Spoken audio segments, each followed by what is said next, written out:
আসরে শিক্ষাদান ও পরিবেশ প্রেমে অনন্য শিক্ষক স্বপনেন্দু নন্দী। একজন শিক্ষকের কাজ কখনোই সীমাবদ্ধ থাকে না চাকরির মেয়াদে। অবসর নিয়েও তারা শিক্ষাদান চালিয়ে যান সমাজের কল্যাণে। শিলিগুড়ি হায়দারপাড়ার বুদ্ধভারতী হাই স্কুলের প্রাক্তন প্রধান শিক্ষক স্বপনেন্দু নন্দী তার এক অনন্য উদাহরণ। গণিত চর্চা প্রসারে তিনি অবিরত আয়োজন করেছেন কর্মশালার। শুধু তাই নয়, তিনি একজন পরিবেশ প্রেমীও। বাড়ির ছাদে শতাধিক চারা লালন করছেন আর অতিথিদের হাতে তুলে দিচ্ছেন সবুজ উপহার। শিক্ষক দিবসের প্রাক্কালে তাকে সম্বর্ধনা জানালো খবরের ঘণ্টা। শিক্ষকের আসল পরিচয় কেবল শ্রেণীকক্ষে সীমাবদ্ধ নয়। চাকরি থেকে অবসর নিলেও তিনি সমাজের আলোর দিশারি হয়ে থাকেন। শিলিগুড়ি হায়দারপাড়া বুদ্ধভারতী হাই স্কুলের প্রাক্তন প্রধান শিক্ষক স্বপনেন্দু নন্দী সেই কথারই বাস্তব প্রমাণ। অবসরোত্তর জীবনেও তিনি গণিত শিক্ষার প্রসারে নিয়মিত বিভিন্ন স্থানে কর্মশালা পরিচালনা করে চলেছেন। শিক্ষার্থীদের গণিত ভীতি দূর করে বিষয়টিকে সহজবোধ্য করে তুলতে তার অক্লান্ত প্রচেষ্টা প্রশংসনীয়। পাশাপাশি তিনি প্রকৃতিপ্রেমী হিসেবেও সমান পরিচিত। বাড়ির ছাদে সাজানো রয়েছে অসংখ্য চারা গাছ, আর অতিথি এলেই তিনি সবুজ উপহার হিসেবে একটি চারা গাছ তুলে দেন।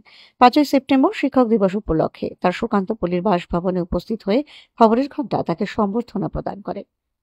নমস্কার দর্শক বন্ধুরা, আজকে আমরা উপস্থিত এই মুহূর্তে শিলিগুড়ি সুকান্ত পল্লীতে। আমাদের সামনে উপস্থিত শ্রী স্বপ্নেন্দু নন্দী। আপনারা জানেন যে হায়দরপাড়া যে বুদ্ধভারতী হাই স্কুল, সেই বুদ্ধভারতী হাই স্কুলের তিনি একজন অবসরপ্রাপ্ত শিক্ষক। শিক্ষকতার চাকরি থেকে অবসর নিয়েও তিনি কিন্তু শিক্ষা প্রচারের কাজ,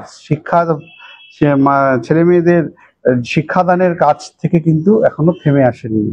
আপনারা সবাই জানেন, খবরের ঘন্টাও দেখেছেন যে অঙ্কের উপরে বিশেষ করে তার নানান রকমের কর্মশালা, নানান রকমের কাজ তিনি করছেন। তিনি একজন সবুজ প্রেমী। বাড়িতে প্রচুর গাছ, এখানেই দেখছেন যেখানে আমরা ভিডিও শুটিংটা করছি, এখানেই কত গাছের ছোট ছোট ছোট চারা। বাড়িতে যিনি আসেন তাকে তিনি গাছের চারা উপহার দেন। গোটা বাড়িটা একটা অন্যরকম। বাড়ির নাম সহস্রাব্দ, এবং বাড়িতে প্রচুর মনীষীর ছবি। বাড়িতে ঢুকতেই আমাদের যারা দেশপ্রেমিক, তিনি প্রচুর সম্বর্ধনা পেয়েছেন, সেগুলো সব সুন্দর করে সাজানো। এক কথায় সুন্দর একজন বিজ্ঞান অনুরাগী, এবং অঙ্কের প্রতি তার গভীর ভালোবাসা খুব একটা বিরল দৃষ্টান্ত আমাদের এই শিলিগুড়ি অঞ্চলে। আমরা আগেই বলেছিলাম যে ওনাকে আমরা আমাদের সম্মান প্রদান করব, সামান্য আমাদের ক্ষুদ্র প্রচেষ্টা। তো আজকে এই 5ই সেপ্টেম্বর শিক্ষক দিবস সামনে, তার ঠিক প্রাক মুহূর্তে আমরা আবার ওনার কাছে উপস্থিত হয়েছি। একজন ভালো মানুষ, গুণী মানুষ, এবং চাকরি জীবন থেকে অবসর নিলেও কিন্তু তার কাজ থেমে থাকে না। তিনি তার জ্বলন্ত উদাহরণ। সময়ই নেই। শিক্ষক জীবনে তো ব্যস্ততা ছিলেনই প্রচন্ড, এখনো ব্যস্ত। এখানে বিজ্ঞানের অনুষ্ঠান, ওখানে অঙ্ক, কোন ছেলেটি অঙ্ক পাচ্ছে না, কে কাকে অঙ্ক শেখানো যায়, কোন বইটা দেওয়া যায়, কাকে অঙ্কের বই, দিনরাত উনি পড়ে আছেন। তাকে আমাদের বিশেষ প্রণাম। এবং যে সমস্ত শিক্ষকদের যারা দেশের জন্য, ছাত্র গঠনের জন্য কাজ করছেন, প্রত্যেকের প্রতি আমাদের শ্রদ্ধা এবং প্রণাম। তো আমরা আজকে বিশেষভাবে আমরা আমাদের শ্রদ্ধা নিবেদন করতে চাইছি শ্রী স্বপ্নেন্দু নন্দী মহাশয়। একজন গুণী মানুষ, খুব ভালো মানুষ হিসেবে ভালো। আপনাকে প্রণাম। এবং ওনাকে আমাদের এই একটি ছোট আমাদের প্রচেষ্টা, সম্মাননা। এখানে আমাদের দেশাত্মবোধের ভাবনা রয়েছে, জাতীয় ফ্ল্যাগ। এখানে আমাদের নেতাজি সুভাষচন্দ্র বসুর ভাবনা, সেটা আমরা ছড়িয়ে দিতে চাই। দেশপ্রেমের জন্যই তিনি কাজ করেছেন, কারণ ছাত্রছাত্রীরা যত ভালো হবে, সুনাগরিক হবে, দেশ তত এগোবে। তো সেইটা ওনার অবদান আমাদের কখনোই ভোলার নয়। তাকে আমাদের এই ছোট্ট সম্মান স্মারক আমরা তুলে দিচ্ছি, এবং আবারও প্রণাম জানাচ্ছি। কারণ ওনাদেরকে প্রণাম জানিয়ে ওনাদের বারবার প্রণাম না জানালে হবে না। ওনাদের কাজের যে গুরুত্ব, সেটাকে কখনোই অস্বীকার করা যাবে না। সারা জীবন শিক্ষকতা করেছেন, ছাত্রছাত্রীদের তৈরি করেছেন। অবসর নিয়েও থেমে নেই যে এখন উনি বসে আছেন, বাড়িতে বসে আছি, ভাবছি কি আমার তো কাজ করলাম না। এখনো ছাত্র গঠনের কাজ করে যাচ্ছেন। শিক্ষকদের কখনো অবসর নেই। অসাধারণ আমাদের এই স্বাধীনতা দিবস সংখ্যা। তার উপরে আমরা একটা প্রতিবেদন প্রকাশ করেছি, সৌজন্য সংখ্যা। এটা ওনার হাতে আমরা তুলে দিচ্ছি। এবং একটু সামান্য জাস্ট শিক্ষক দিবসের মুহূর্ত, আমাদের ক্ষুদ্র প্রয়াস একটু মিষ্টি মুখ করা। শ্রী স্বপ্নেন্দু নন্দী, আপনি ভালো থাকবেন, সুস্থ থাকবেন, এবং আপনার মতন শিক্ষক আমাদের সমাজে অত্যন্ত জরুরি। এখন ওনার কাছ থেকে দুটো কথা শুনবো আমরা। আমি ভাবতে পারিনি যে আমি এতভাবে সম্মানিত হব। মানে বাপিদা একটা পজিটিভ চ্যানেল চালান, খবরের ঘন্টা, যাতে সারা বছর ধরে তারা পজিটিভ খবর প্রকাশ করেন।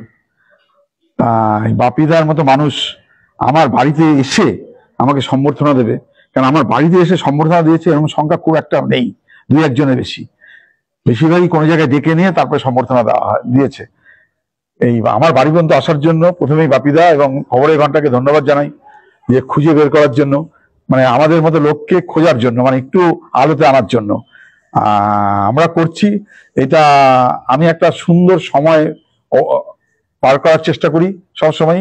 ভাবি আমাকে দিয়ে যদি সমাজের কিছু উপকার হয়, সেই উপকারটায় আমার লাভ হবে একটা কথাই, যে আমি যখন অঙ্ক করাই, ক্লাসে যাই, পড়াই, আমি ভাবি মাঝে মাঝে এই স্টুডেন্টদের মধ্যে মেরি কুরি বসে আছে, এই স্টুডেন্টদের মধ্যেই আচার্য প্রফুল্লচন্দ্র রায় বসে আছেন, এই স্টুডেন্টদের মধ্যেই ভালো শিল্পী বসে আছেন।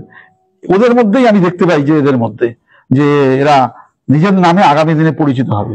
আমি আজকেও যেখানে গেছিলাম সেখানে আমি একটি কথা বললাম, আমার বড় স্যাটিসফ্যাকশন সেখানে, যেদিন আমি তোমাদের কাছে কোনো কাগজ অ্যাটাস্টেড করতে নিয়ে যাব, সেদিন বুঝবে আমি কতটা পুরস্কৃত হলাম, যে না আমার ছাত্র আমার দ্বারা উপকৃত হয়েছে, এমন মানুষ আজকে প্রতিষ্ঠিত। আমি আবার আমার পক্ষ থেকে মূলত খবরের ঘন্টা এবং তার প্রতিনিধি বাপিদাকে আমি আমার পক্ষ থেকে ধন্যবাদ জানাই। আমিও প্রণাম জানাচ্ছি ওনাদের এই এত বড় কর্মযজ্ঞের জন্য, যে না ওনারাও এটা চালিয়ে যাক, উনি সুস্থ থাকুক, এটাই আশা করছি।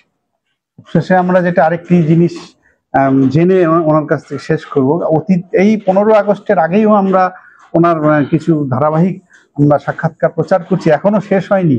এত কথা, এত সুন্দর এবং এত বিষয় ওনার কাছে, হ্যাঁ, মানে সারা জীবন শিক্ষকতা দিয়ে উনি ছেলে মেয়েদের তৈরি করে গিয়েছেন, এতটাই মানে গভীরতা। তো আমাদের সাক্ষাৎকার তো অল্প সময় কতটুকু জানবো, তবু একটা জিনিস খালি আজকে জেনে শেষ করব, যে উনি অঙ্কের শিক্ষক, অঙ্ক নিয়ে প্রচার করেন, অঙ্কের উপর কাজ করেন। অঙ্ক অনেকের কাছে নীরস মনে হয়, আবার অনেক যার কাছে মজার, অঙ্ক একদম অন্য ধরনের, অঙ্ক মানে ইন্টারেস্টিং সাবজেক্ট। তো আজকে এই অঙ্কের সঙ্গে আমি একটা জিনিস একটু জানতে চাইবো, যে ওনার এই যে ছাদে বসে আছি, এখানেই দেখছেন, আমরা এই ভিডিওতে আরো দেখবেন, প্রচুর গাছের চারা, পুরো সবুজ। অঙ্ক তার মানে একটা, আমি এটা জানতে চাইছি, অঙ্ক এবং এই সবুজ প্রাণবন্ত, প্রাণ, অঙ্কের মধ্যে কি প্রাণ আছে? এই সবুজের মধ্যেও প্রাণ আছে? অঙ্ক তো সব জায়গায় আছে।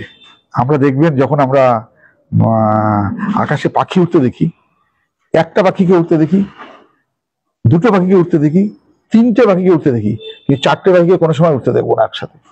আবার 5টাকে দেখবো, 6টা 7টা দেখবো না, আবার 8টা পাখিকে আকাশে দেখি।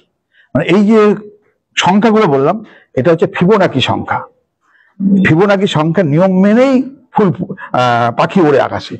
একইভাবে আমরা একটা পাপড়িওয়ালা ফুল দেখি, দুটো পাপড়িওয়ালা দোপাটি দেখি, 3টে পাপড়িওয়ালা দেখি, 4টে পাপড়িওয়ালা ফুল দেখা যাবে না, সেটা ব্যতিক্রমে যদি হয়। 5টা পাপড়িওয়ালা দেখবেন, সবসময় 5টা পাপড়ি দেখা যায়। সেই জন্য এই যে ফুল মেনে চলে, ফুলও কিন্তু এই ফিবোনাকি সংখ্যা মেনে ফুল ফোটে। মানে প্রকৃতি তার নিয়মটা ঠিক অঙ্ক মেনেই চলে। অঙ্ক ছাড়া প্রকৃতি চলতে পারবে না, কোনোভাবেই চলতে পারবে না। গাছের ডাল কাটলেও 2টো ডাল বেরোবে, 3টে ডাল বেরোবে, কোনো জায়গাতে 4টে ডাল বেরোবে না। সুতরাং এটা ভাবতে হবে যে ওরাও অঙ্ক মেনে চলে। আমি বলি তো, ঘোড়ায় যখন উঠি দেখবেন ঘোড়া অঙ্ক করে পা ফেলে। কোনো সময় ঘোড়া কিন্তু পড়ে যায় না, আমরা পড়ে যাই।